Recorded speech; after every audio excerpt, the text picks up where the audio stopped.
8 avril 2009, un homme disparaît sans laisser de traces. Une voiture abandonnée, une mafia toute puissante, une fosse creusée à l'avance. Que s'est-il vraiment passé ce jour-là?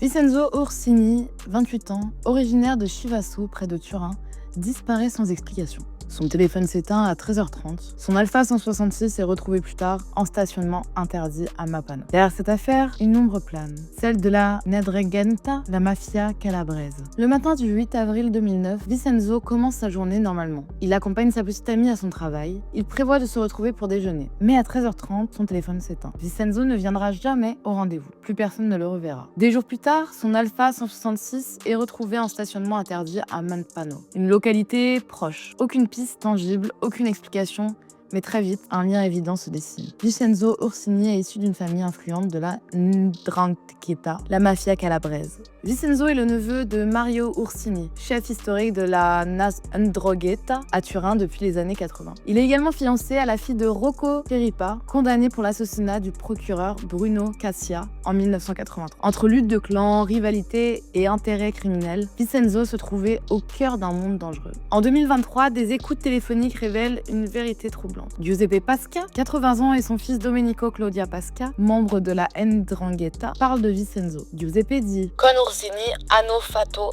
male, è una brava de persona. Traduction, avec Ursini, ils ont mal agi.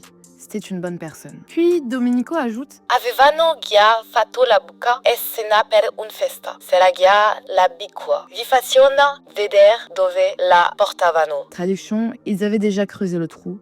Au dîner, pour une fête. Le trou était déjà là. Nous vous montrerons où ils l'ont emmené. Tout porte à croire que son exécution était planifiée bien avant ce jour d'avril 2009. Dans le monde de la Ndrangheta, le silence est une loi. Vincenzo aurait-il été perçu comme une menace? Était-il un élément gênant dans des affaires criminelles en cours? Près de 15 ans plus tard, la direction anti-mafia de Turin continue d'enquêter, mais sans témoins, sans preuves matérielles et sans corps. La vérité semble inaccessible. Vincenzo Orsini a-t-il été victime d'un règlement de compte? Où se trouve son corps? L'enquête continue, mais la mafia sait garder ses secrets. Où se trouve son corps? Partagez cette histoire pour que Vincenzo ne soit pas oublié.